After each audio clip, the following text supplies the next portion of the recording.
Padre Héctor. Buenas tardes. Mi nombre es Cielo, tengo 11 años y vivo en Los Ángeles, California. Le doy la bienvenida de parte de los misioneritos de María de Mater Fátima. Nuestra misión es que, inspirados por el Espíritu Santo, poder llevar a todos los hogares del mundo los mensajes de la Virgen de Fátima, y con el ejemplo de los 3 pastorcitos, Francisco, Jacinta y Lucía. Nuestra Madre nos llama al arrepentimiento y nos recuerda que su Hijo siempre nos espera con los brazos abiertos. Nosotros hacemos todo esto por amor y para evangelizar y traer de vuelta el amor de Dios a las familias. Gracias y también gracias por lo que hacen. La verdad que estoy muy edificado, impresionado y diría contento por todo ese trabajo y esfuerzo que hacen. Efectivamente, la Virgen tiene mucho que decirle al corazón de cada uno de nosotros, especialmente los niños. Por lo tanto, la labor que están haciendo, pues le pondrá muy contento. Ustedes saben que uno de los lemas que se lo pusieron nosotros, los hombres, de Mater Fátima es hacer sonreír a la Virgen María. Y ustedes con sus oraciones, con su trabajo, con su apostolado, de las consagraciones, lo que hicieron ahora para la Cuaresma, lo que están haciendo ahora para vivir la Semana Santa, la novena de la Divina Misericordia y todo ese trabajo que están haciendo, muy hermoso, pues va a servir para muchos, muchos niños para que se acerquen a Dios. Y ustedes saben que acercando un niño a Dios, podemos también acercar a la familia. Por lo tanto, gracias y felicidades. Cielo. Muchas gracias. Jesús María pregunta. Padre, le quiero preguntar, ¿cómo fue su llamado al sacerdocio? Bueno, Jesús María, te estás haciendo famoso en las redes sociales, ¿eh? Eso hay que decirlo. Y bueno, qué bueno y felicidades entre todas las cosas que acabo de decir también, que están perdiendo el miedo de dar ese testimonio, salir en las redes, salir en la televisión, salir en todo lo que están haciendo. Pues es muy hermoso también que ustedes sirvan de ejemplo y de motivación para otros niños, ¿eh? Bueno, pues mira, así en pocas palabras, yo cuando tenía alrededor de entre 11 y 13 años, porque no recuerdo exactamente, yo estaba en el colegio y ahí fue un sacerdote a hablarnos de la vocación sacerdotal. Y ahí yo ya empecé a sentir o a descubrir, porque el llamado viene de la eternidad. Dios, desde que nos va a crear, nos asigna pues una misión, una vocación, y en mi caso pues era la del sacerdocio. Yo ahí tuve como la primera, digamos, intuición de que Dios podía llamarme. Pero como yo era muy pequeño y bastante inmaduro, pues mi papá sobre todo, pues él no quería dejarme ir al seminario, pero no porque no quisiera un sacerdote. Mi papá fue seminarista, pero vio que no era su vocación y bueno, salió y se casó y somos 6 hijos. Pero como me veía pequeñito y no estaba muy centrado en lo que podría ser el futuro en mi vida, pues él dijo, mira, vamos a esperar a que seas un poco más grande. Y entonces pasó el tiempo, por lo tanto no fui al seminario menor, y pasó el tiempo y en la universidad, yo estudié universidad, carrera universitaria, en la universidad volví a encontrar esa congregación, no los mismos sacerdotes, pero sí la misma congregación que nos estaban invitando, pues estamos hablando de 5 años atrás aproximadamente. Entonces, y ahí fue cuando yo volví a encontrarles, yo no empecé a hablar de vocación, pero me puse a ayudarles. Lo que ustedes están haciendo, pero con 18 años, yo estudié fuera de casa, en una universidad que estaba fuera de la ciudad donde yo nací, y entonces ahí empecé a trabajar con ellos. Bueno, en síntesis, al terminar mi carrera, carrera universitaria, me fui de misiones a Colombia, y estando en Colombia, ya ahí sentí un llamado muy fuerte, todavía no del todo al sacerdocio. Sobre todo yo pensaba que mi vocación era casarme, tener muchos hijos y dedicarme a la iglesia. Es una vocación que existe, que son matrimonios que se consagran a Dios, y en vez de trabajar en cualquier empresa, pues trabajan para la Iglesia Católica. Pues ya en Colombia ya sentía muy fuerte ese llamado de entregarme, pensando que era una familia, lo que Dios quería para mí, y entonces yo quería darme totalmente a Él. Pero antes de eso, yo me fui a Roma a estudiar un año, iba a estudiar un año y volví a Colombia porque ya me invitaban a quedarme en Colombia a trabajar apostólicamente para la iglesia. Y estando ahora sí, ya en Roma, perdón, a los 6 meses, ya fue cuando sentí el llamado no a consagrarme como familia, sino a consagrarme como sacerdote. Y yo entré al seminario en Italia. Qué interesante, padre. Y mi siguiente pregunta es, ¿cómo tiene que ver, mi pronto tiene que ver con lo que, con la crucifixión de Jesús? Es, ¿cómo es que Jesús soportó tanto golpe, tanto latigazo, tanto, tantas cosas? Pues mira, Jesús María, es muy sencillo, es muy difícil ver cómo pudo soportar todo eso, pero es muy, muy sencillo entenderlo porque se resume en una palabra, por amor al Padre, a Dios Padre. Recuerda que estamos hablando de Dios uno y trino, la Santísima Trinidad. Dios Padre, pues había visto el pecado que había iniciado desde Adán y Eva, y entonces él estaba muy triste por esa ofensa que había recibido por parte de nuestros primeros padres, que tú sabes que fueron creados para vivir en un paraíso donde no había sufrimiento, no había dolor, no había hambre, no había muerte. Todo eso que nosotros conocemos ahora no existía en el paraíso. Y entonces, pues Adán y Eva ofendieron gravemente a Dios porque le hicieron más caso al enemigo, a Satanás, que a la voluntad de Dios. Y ahí entra el pecado en el mundo. Y entonces Dios Padre, pues lógicamente, por amor, no nos abandonó. Y Él nos prometió que nos iba a mandar a su Hijo, un Mesías, un Salvador, un Redentor, para salvarnos. Y ese es nuestro Señor Jesucristo, que hace 2000 años vino. Y entonces Él, pues, vino por amor al Padre y por amor a nosotros. Yo no sé si ustedes lo conocen, pero les voy a dar algunos datos que impresionan mucho. Tú lo estás diciendo muy bien. Pues Dios, Cristo, sobre todo, ha revelado a una santa que se llama Santa Brígida de Suecia, que un día ella, una santa muy buena, le preguntó al Señor, ¿y cuántas llagas tuviste en tu pasión? Porque ella quería adorar a Jesucristo en cada momento de su sufrimiento, como dices tú, que fue muy grande, muy profundo. Y entonces el Señor, nuestro Señor Jesucristo, le reveló, mira, te voy a dictar 15 oraciones y las vas a hacer estas 15 oraciones durante todo un año. Y así, con cada oración que tú hagas durante el año, los 15 oraciones, pues vas a adorar cada una de mis llagas que tuve en la pasión. Si uno hace cuentas matemáticas, 15 por 365 da 5,480 llagas. Imagínate, eso es lo que él sufrió por amor a nosotros, porque no solamente sufrió el daño físico, los latigazos, la corona, las piedras, los escupitajos, las blasfemias, etcétera, eso ya es muy duro, es resistir, sino sobre todo lo que más le costó a Cristo fue soportar, con el corazón, con el alma, con el amor, soportar todos los pecados de la historia de la humanidad. Los tuyos, los míos también están ahí. Por eso, fíjate, ese es el gran dolor. Todos los pecados, pues, asumidos, cargados, para podernos redimir. Él pagó, es una imagen, pero se entiende muy bien. Es como si yo tuviera una grande deuda en dinero, pues Él llegó y pagó la factura porque me amaba. Entonces, la respuesta es el amor.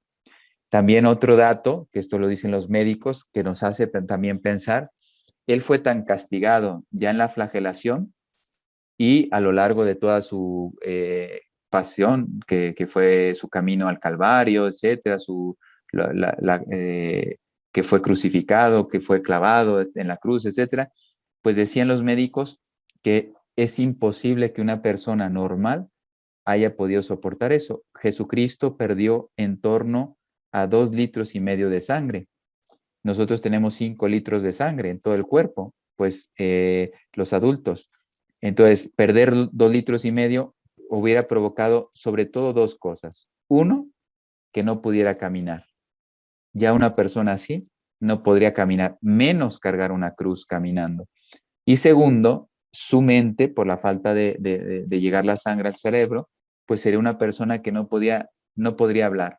Estaría diciendo incoherencias, como si estuviera, bueno, la imagen para entendernos como si estuviera borracho, o sea, no diría nada centrado. Y tú sabes que Cristo, de camino a la cruz, pues fue diciendo frases muy importantes que se convierten en un testamento para la humanidad. Por lo tanto, la respuesta es muy sencilla, pero es muy profunda. Por amor a Dios y por amor a nosotros, Cristo quiso soportar todo su sufrimiento en su pasión y muerte en la cruz.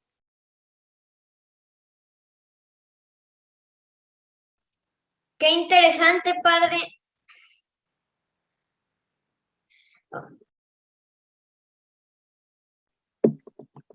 Padre, mi primera pregunta ¿es el domingo de resurrección el día más importante del año? Así mira, hay tres fechas que para un católico son importantes, o sea, lo más importante, pero dentro de esas tres, la resurrección es la más importante. ¿Por qué? Lo que estábamos diciendo ahora, cielo, porque Cristo vino a completar esa obra de salvación, de redención, por su muerte, por su pasión, muerte y resurrección. Él alcanzó la salvación. Es una palabra que vas a entender, quizá no es muy común, pero Él redimió al género humano. ¿Qué significa el género humano? Todas las personas fueron redimidas. Ahora, lo que nosotros tenemos que hacer es aproximarnos a Cristo para recibir esa gracia, perdón, de la redención. Por eso es el día más importante. Pero te voy a decir cuáles son los otros dos que también son muy importantes. Y todo está unido. Recuerda que la Navidad, ¿por qué celebramos nosotros la Navidad?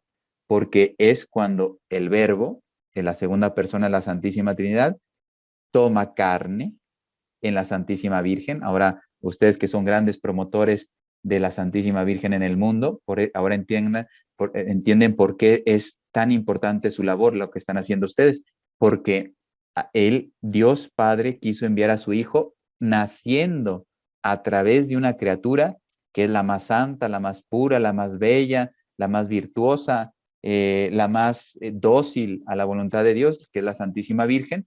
Entonces nace de la Santísima Virgen. Y a San José, que también es un grande santo, pues lo acoge como padre aquí en la tierra. También toma esa misión, pero es mucho más importante la Santísima Virgen. Entonces, las tres fechas son el nacimiento de Jesús, que también es muy importante, la Pascua, que es lógicamente la resurrección de Cristo es importante, pero recuerda que va unido pues desde la institución de la Eucaristía, lo que hemos celebrado esta Semana Santa, la pasión de Cristo, que lo celebrábamos ayer, que era la muerte de nuestro Señor Jesucristo en la cruz.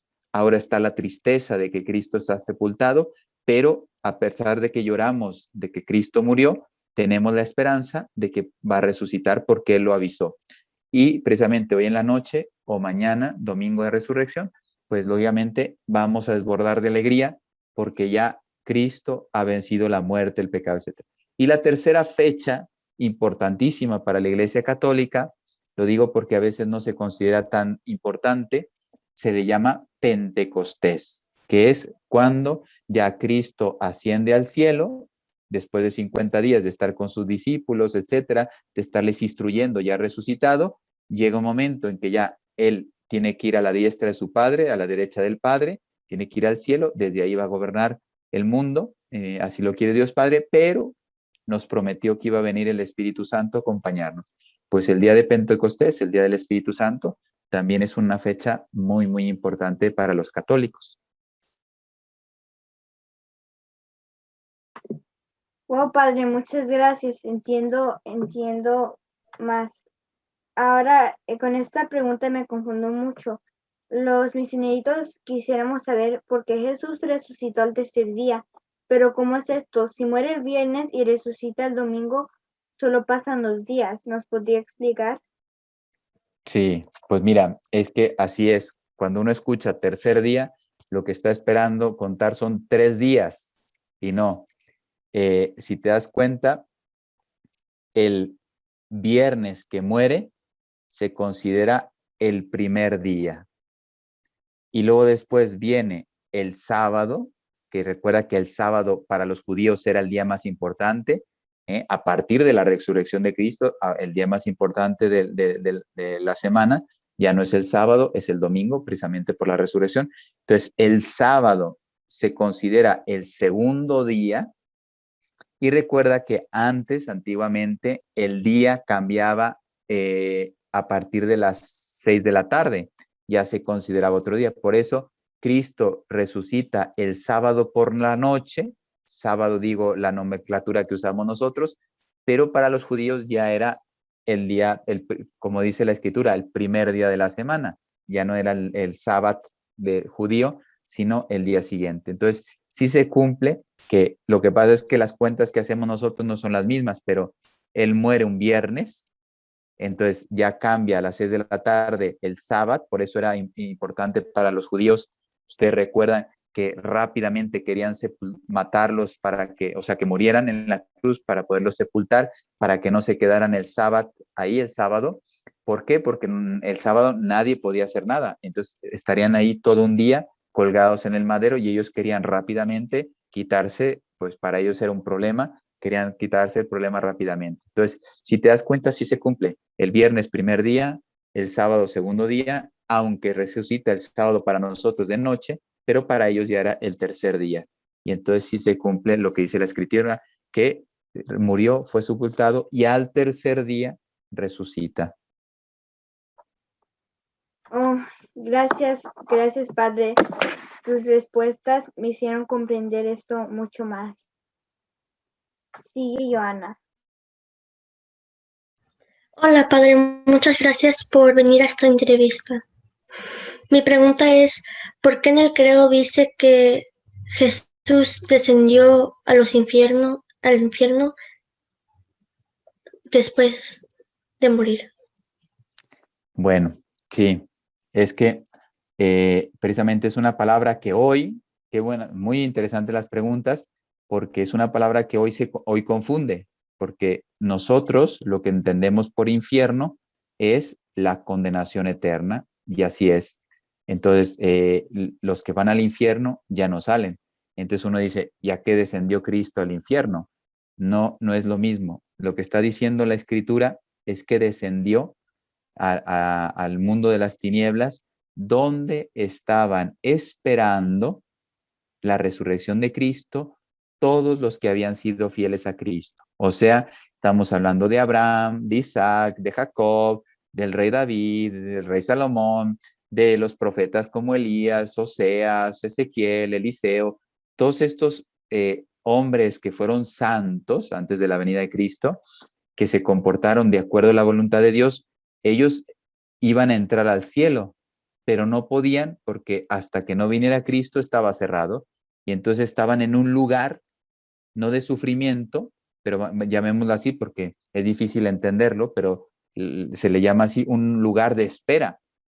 Ellos no estaban sufriendo el infierno, las penas del infierno, porque no estaban condenados.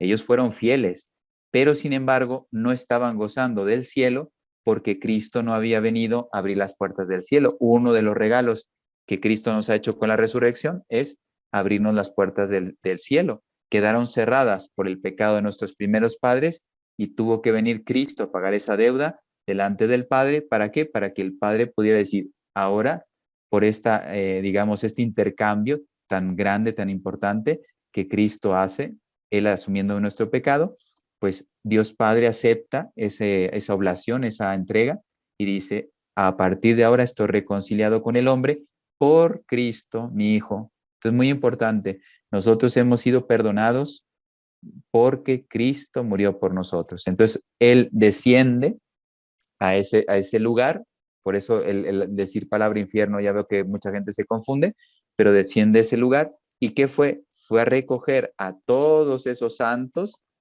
y se los lleva al cielo. Y los que estaban condenados, los que fueron malos antes de la venida de Cristo, pues están igual en el infierno, no están gozando de la presencia de Dios. Por eso la palabra ahora cuesta trabajo. Algunos dicen, descendió al mundo de las tinieblas, ¿no?